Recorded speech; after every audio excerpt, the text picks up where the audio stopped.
the courage to take your back on the old formulas, and the courage to invent the future, I close quote. So we are gathered here, indeed, all of us, propelled by the fact that we agree that corruption affects the poor, that it is a crisis that affects all of us, and it is the greatest threat to democracy. Section 195, which we call on everyone, whether you are in the public sector or in the private sector, just to go and read that section and internalize it, so that when you walk into any of the offices, the service you expect must be guided by those principles. What the chairperson has raised, and he makes a call on all of us to fulfill the mission of our fallen heroes and heroines. Let me then proceed and invite the speaker to come to the fore and give us a message. Can we welcome him with a warm round of applause?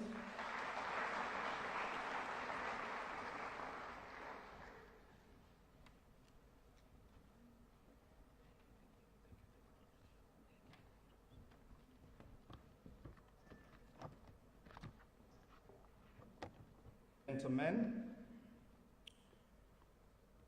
Program Director, should have started with that, right?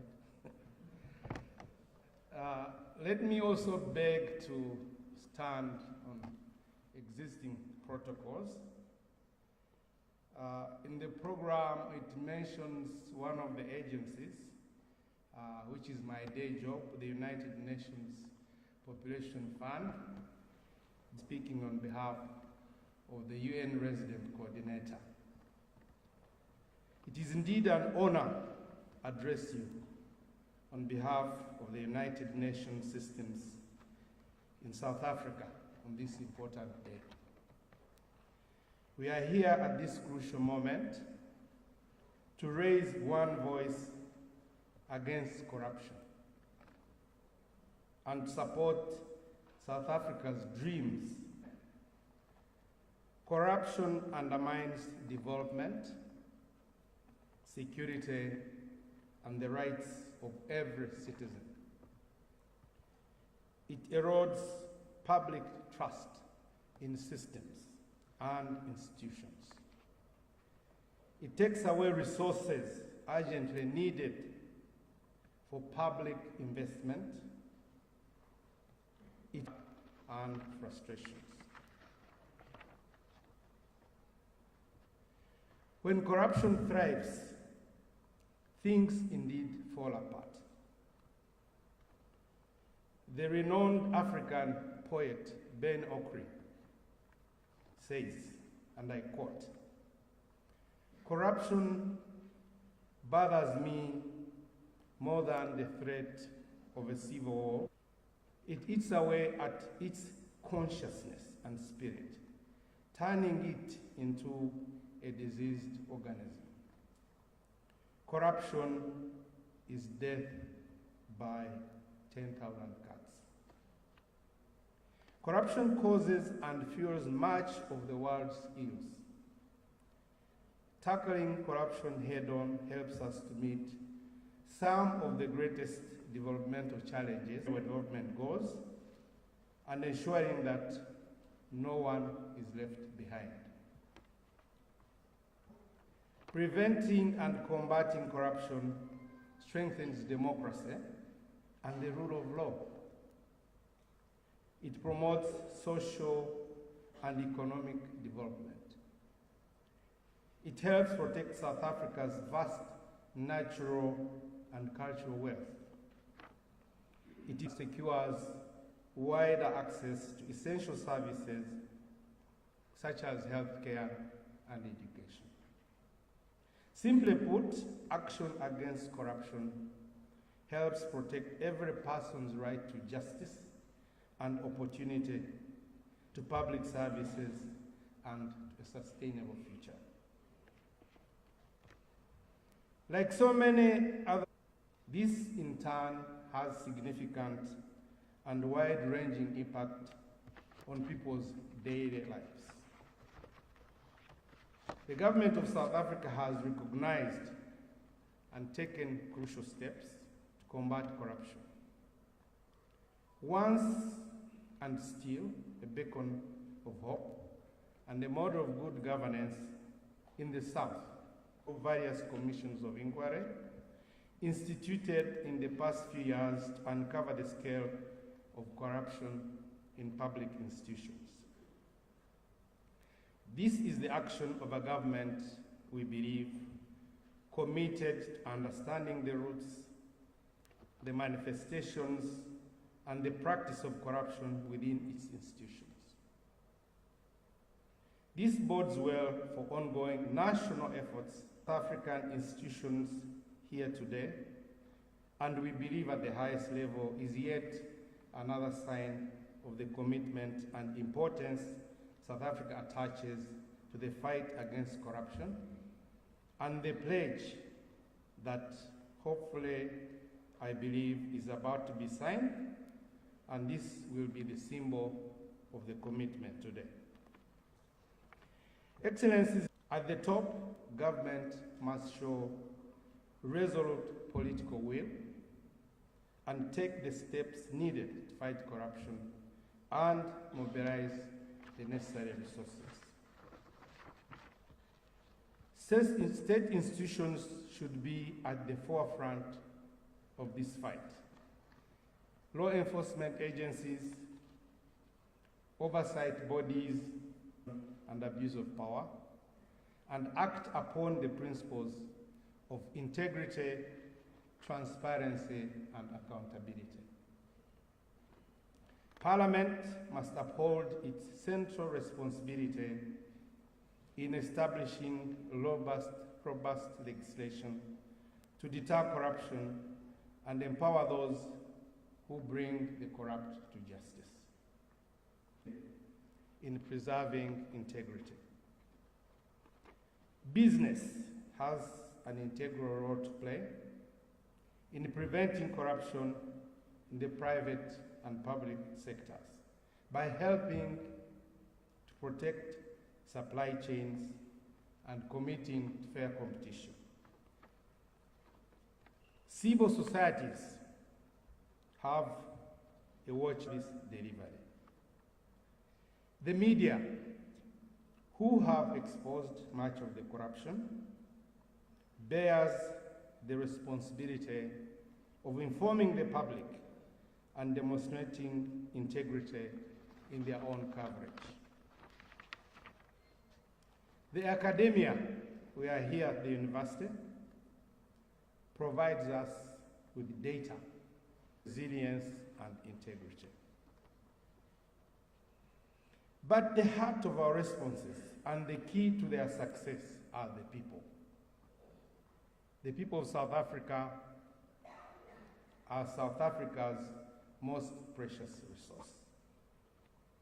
Young people have the most to lose, but they are the very people who have to find transformative solutions to corruption to enable the youth to fulfill their role as the future guardians of integrity. Women are affected disproportionately by corruption. Women must be included in shaping the anti-corruption responses. I would like to take this opportunity to salute the men. These are courageous individuals who have made their personal sacrifices. Many have lost their livelihoods or continue to suffer from the trauma of victimization. On behalf of the United Nations family in South Africa, I wish to express our heartfelt sympathy to the heroes and heroines. The selfless acts of whistleblowers in speaking up against corruption deserves recognition and appreciation. not rejection or reprisal.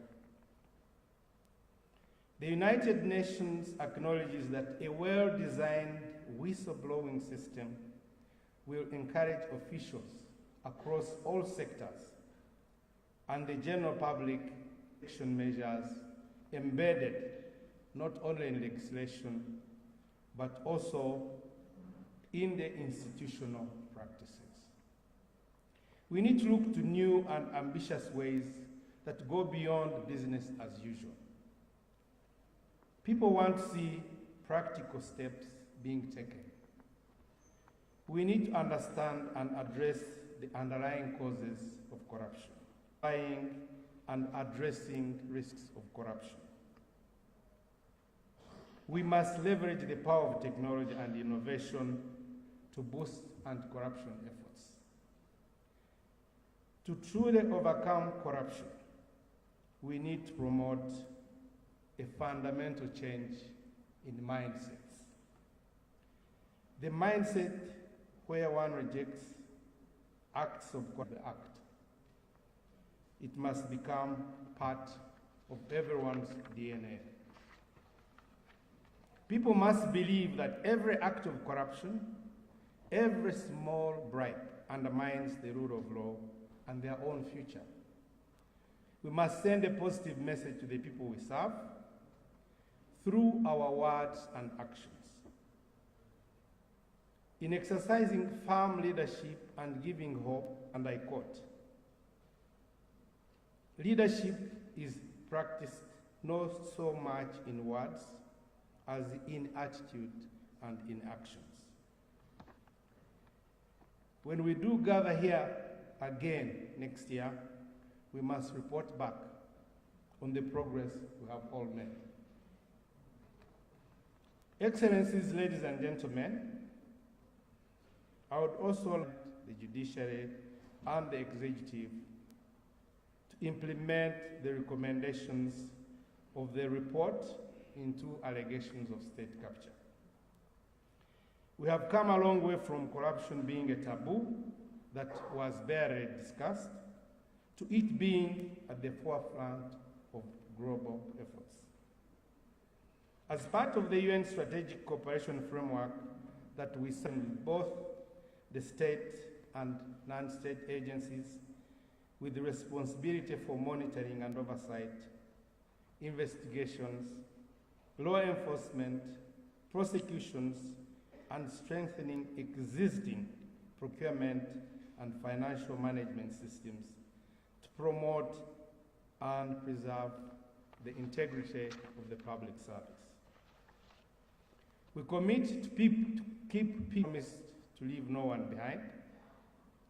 We must accept that the people themselves oftentimes have better solutions than us, as they know the triggers and sources of corruption. The United Nations commits itself to work hand in hand, side by side, to provide support in this, to remind us about the reason we celebrate the International Anti-Corruption Day. The United Nations Convention Against Corruption, the only global legally binding anti-corruption instrument, was to celebrate its 20th anniversary next year. In closing, I would like to remind us all, evil is for good men and women to do nothing. Future generations will judge us by our actions and the difference we make to fight this pandemic. There is a video again from the United Nations system. I was supposed to announce it as I walk off the stage. Thank you.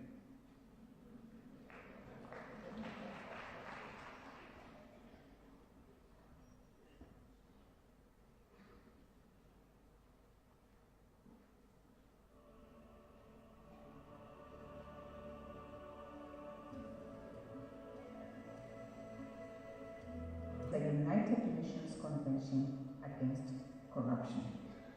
To date, 188 state parties have ratified the convention, showing a near universal recognition of good governance, accountability, and to raise awareness on corruption, and also to promote the role that the convention has towards addressing and preventing corruption. The world today faces some of its greatest challenges in many generations.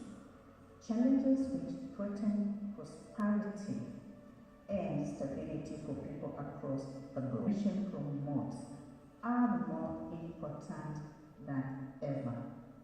Therefore, on this day and beyond, I would like to encourage all parties that we continue to build South Africa that is united against corruption. Happy International Anti-Corruption Day. Transparency, accountability, and Africa's national development goals. Effective action against corruption in all parts of society is vital as it helps to protect every person's right to justice and opportunity to public services and to a sustainable future. It helps South Africa to realize its dreams toward a prosperous state, and it helps to ensure that no one is left behind. The mindset where one rejects acts of corruption by default at every level, regardless of who commits the act and the size of the act. It must become a part of everyone's DNA. Everyone must believe that every act of corruption, every small bribe, undermines the rule of law and their own future. Tackling corruption is the first step towards the strengthening of governance institutions at all levels, in line with the vision of the UN Sustainable Development Goals, which stresses the provision of justice to all and the building of effective, accountable, and inclusive institutions. Armed with these strong institutions, including institutions supporting constitutional democracy in South Africa, we can channel resources towards the realization of basic economic, social, and cultural rights, whilst upholding the core human rights principles of accountability, non-discrimination, and meaningful participation. We will be able to transform South Africa into a just and more equal society in which everyone can live with equal worth and dignity.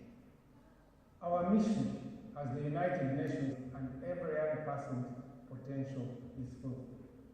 Corruption creates barriers for access to maternal health care services, leading to ill health and the death of women. Resources are needed to ensure that healthcare workers are recruited and paid, medicines and supplies and equipment are available. Addressing corruption, in particular in the health system. This promotes the achievement of the Sustainable Development Goals, in particular Goal 3, to ensure health rights and promote well-being for all at all ages. I thank you. Children and young people have the most to lose from corruption and its negative impact on public services. Healthcare, education, job creation, environment is a reminder of the urgent need to prioritize this issue. We also have a responsibility to educate children about the dangerous consequences of corruption while ensuring that they fulfill their roles as future guardians of integrity. The empowerment of young children and young people is critical in our collective quest to ensure Celebrate the International Anti-Corruption Day with the people of South Africa.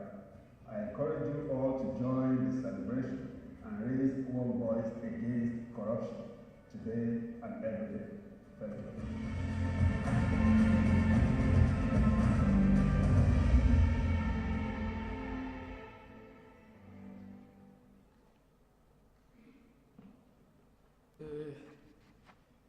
Thank you very much to Mr. Ndawanangi for the wonderful message. And that was a loud and clear message. And as you were speaking, I was reminded of the wise words, and I quote, "Our hope for the future depends also on our resolution as a nation in dealing with the scourge of corruption. Success will require an acceptance that in many respects we are a sick society." I close quote.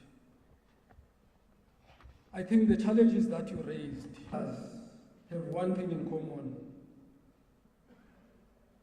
that there's a call that we all need to stand in unison in the fight against corruption, and we should leave no one behind. And they say if we want increased and accelerated delivery of services, indeed we must work together.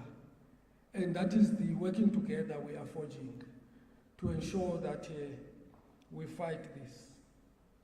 But also he emphasized the issue of the whistleblowing. And indeed, whistleblowers need to be protected. Many have lost their lives. Many have lost their livelihoods. However, we need to encourage people to blow the whistle. Number that you cannot afford not to have in your list of numbers.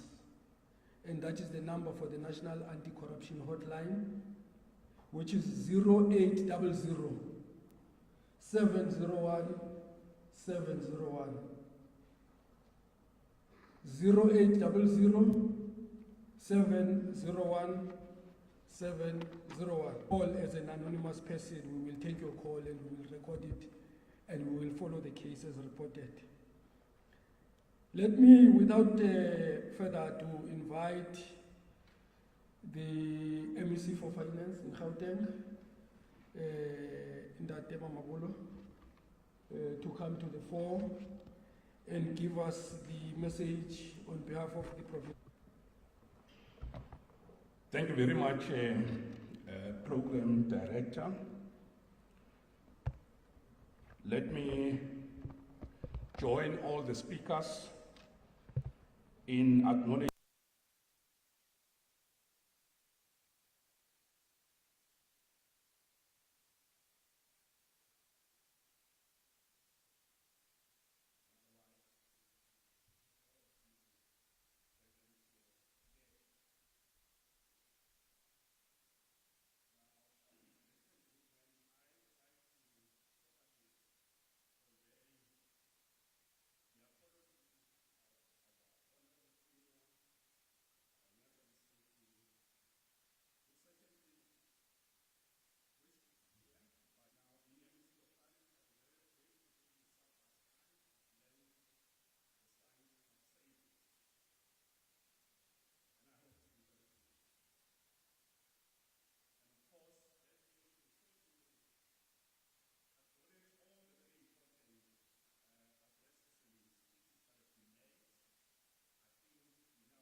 our province to host this very important and what will definitely be a memorable and of course point of reference.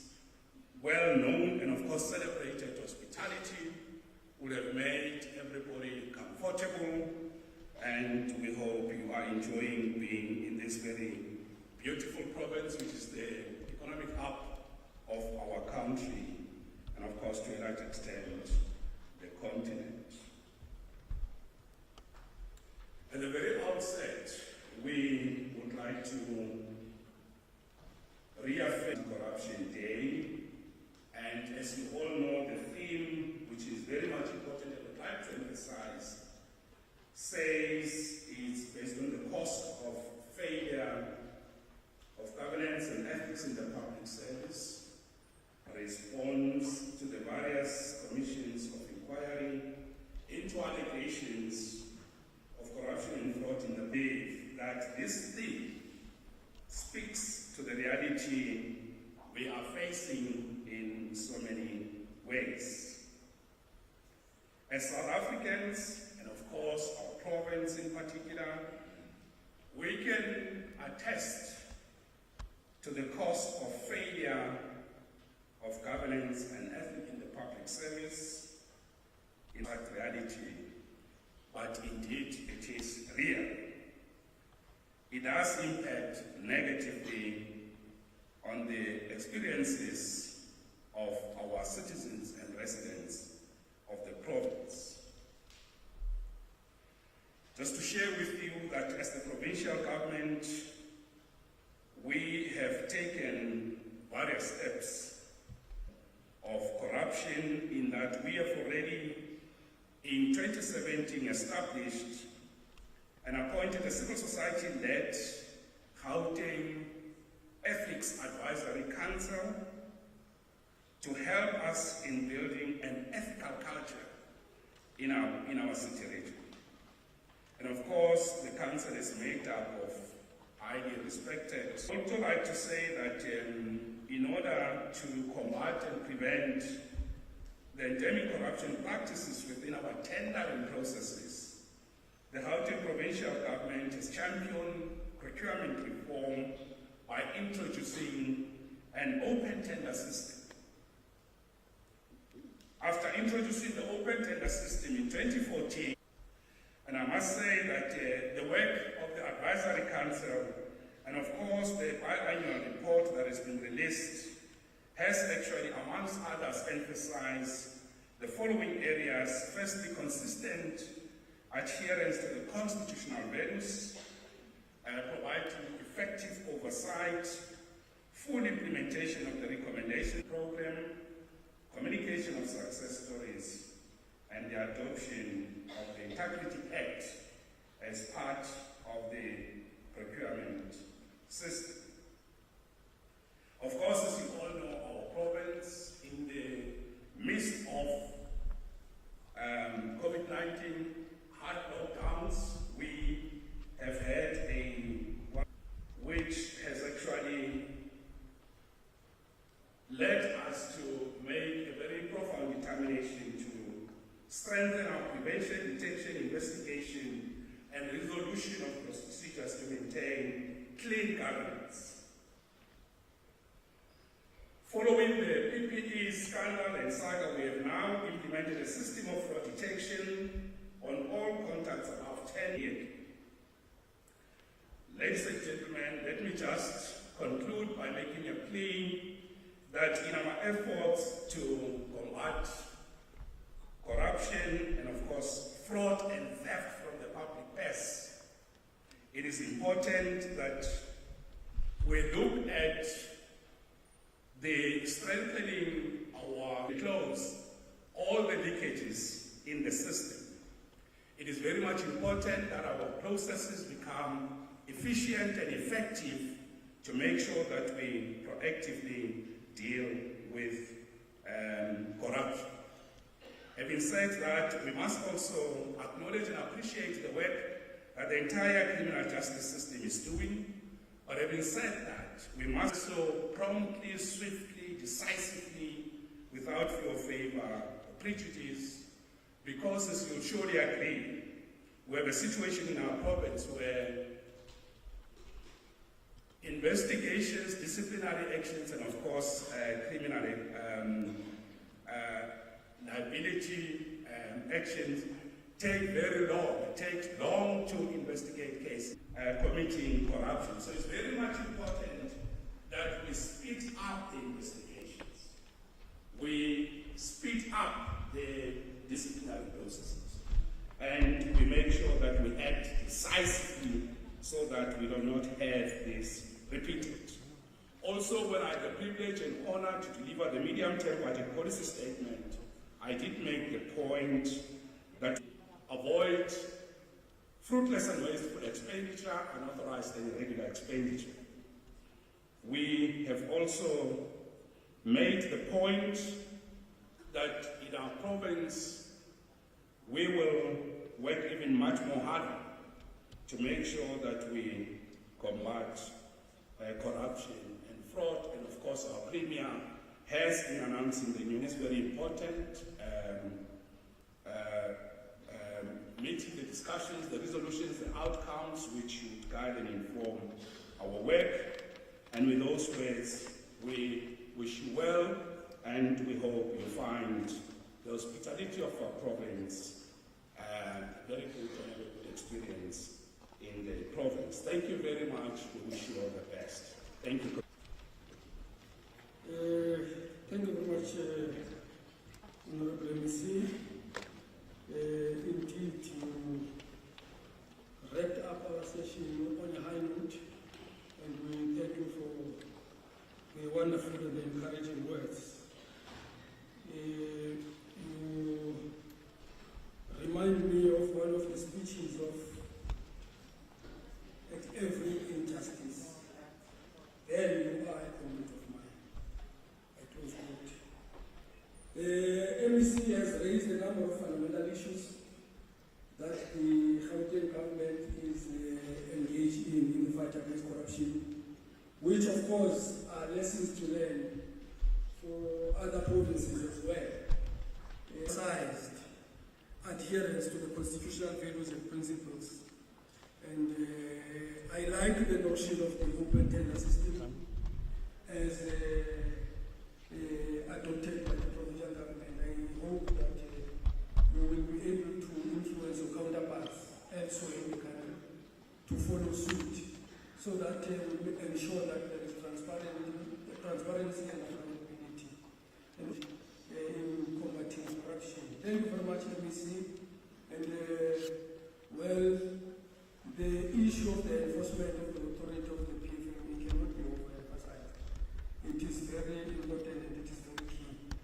Let me thank all of you as the audience. You've been a wonderful audience.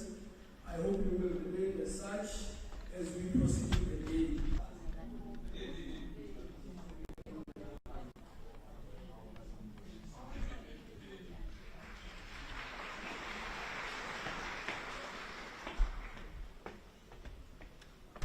Thank you, Commissioner Toya. We would like to invite the SABF band to come through and preside over the next session, which is the signing of the pledge. We will have the chairperson, Professor Fikedi, come and join us. May I please invite the speakers from yesterday to sign the pledge, as well as the speakers on the program for today to kindly come through and sign the pledge.